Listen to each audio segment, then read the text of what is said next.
Assalamualaikum warahmatullahi wabarakatuh. Shalom. Om Swastiastu. Namo Buddhaya, salam kebajikan. Tak kenal, maka tak sayang. Maka dari itu, izinkan saya untuk memperkenalkan diri terlebih dahulu. Perkenalkan, nama saya Anastasia Kirensa Patika Putriwenan dengan NIM 210810531. Baik, pada kali ini saya akan menjelaskan mengenai gangguan psikologis.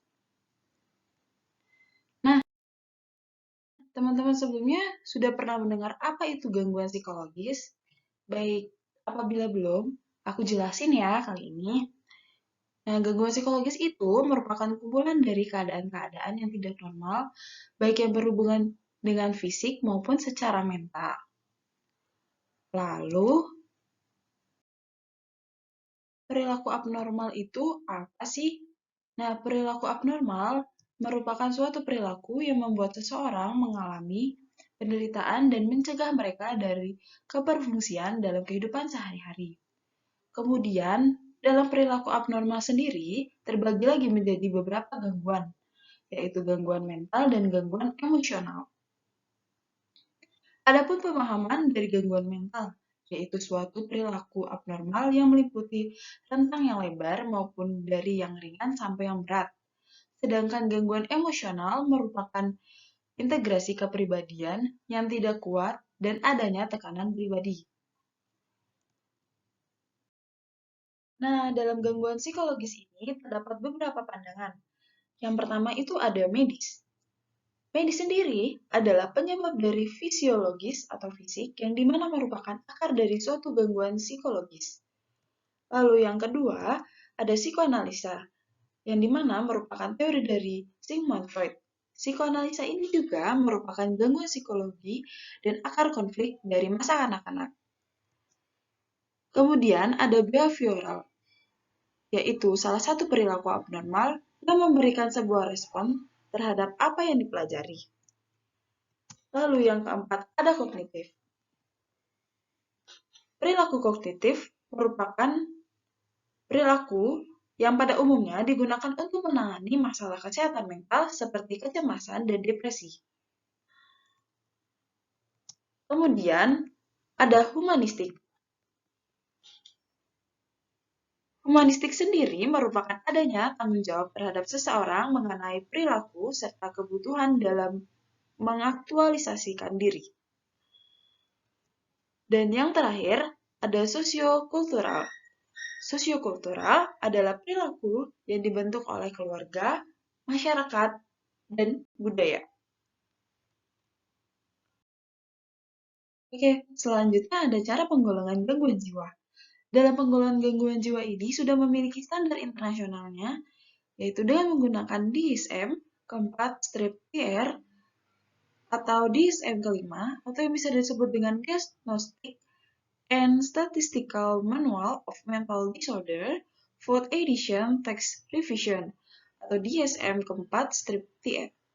Sedangkan standar nasionalnya dengan menggunakan PPDGJ, atau yang bisa disebut juga dengan Pedoman Penggolongan Diagnosis Gangguan Jiwa. Lalu, gangguan utama psikologis itu ada apa aja sih? Oke.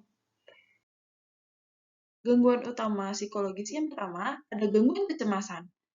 Nah, gangguan kecemasan sendiri adalah gangguan yang terjadi tanpa adanya penyebab eksternal secara jelas dan dipengaruhi oleh fungsi sehari-hari. Lalu yang kedua ada gangguan mood, yang dimana gangguan ini mempunyai pengalaman emosional yang cukup kuat untuk mengganggu kehidupan sehari-hari kita. Lalu yang ketiga ada gangguan somatoform, yaitu masalah psikologis yang mengambil bentuk fisik atau somatis, tapi tidak terdapat penyebab medis untuk masalah tersebut.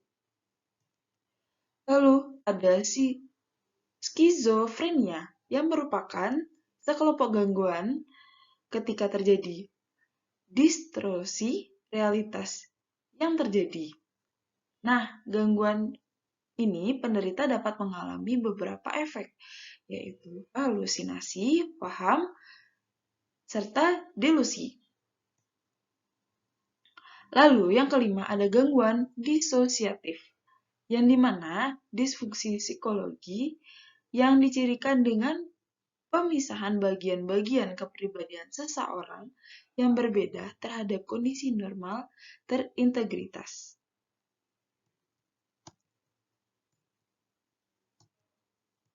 Lalu, yang terakhir ada gangguan lainnya. Pada gangguan ini meliputi apa aja sih? Nah, gangguan ini terkait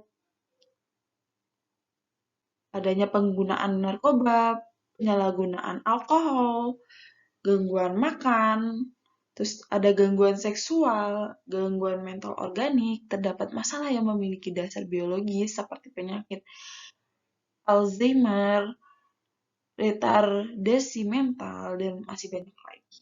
Oke. Lalu, ada 5 tipe informasi eksis. Nah, yang harus dipertimbangkan dalam memeriksa klien atau pasien juga menegakkan diagnosa serta prognosa. Yang pertama itu ada eksis pertama. Nah, eksis pertama itu ada gangguan klinis. Nah, gangguan klinis ini yang menciptakan stres dan fungsi yang terganggu. Oke, eksis yang kedua itu ada gangguan kepribadian dan retardasi mental atau pola perilaku yang menetap dan kaku. Lalu ada eksis yang ketiga. Eksis ketiga ini adalah kondisi medis umum atau gangguan fisik yang mungkin berhubungan dengan gangguan psikologis. Eksis yang keempat adalah permasalahan lingkungan dan psikososial. Nah, dalam eksis keempat ini adalah peristiwa hidup yang mungkin mempengaruhi diagnosis. Lalu ada eksis yang kelima, itu penilaian fungsi secara global keseluruhan level pada fungsi mental, sosial, pekerjaan, dan waktu santai. Cukup menarik juga ya pembawaan pada kali ini. Nah, kita juga bisa tahu tuh macam-macam dari gangguan psikologis itu apa aja sih. Lalu ada pemahaman tentang gangguan psikologis. Nah, itu apa? Kemudian ada 5 tipe informatif atau eksis. Kemudian menurut beberapa sudut pandang dan masih banyak lainnya. Kita mendapatkan informasi mengenai gangguan psikologis. Nah, semoga pada materi kali ini teman-teman, Bapak Ibu guru, ataupun siapapun yang menonton video ini bisa memahami video penjelasan kali ini ya. Kurang lebihnya saya cukupkan. Sekian dan terima kasih. Wassalamualaikum warahmatullahi wabarakatuh. Om Santi Santi Santi.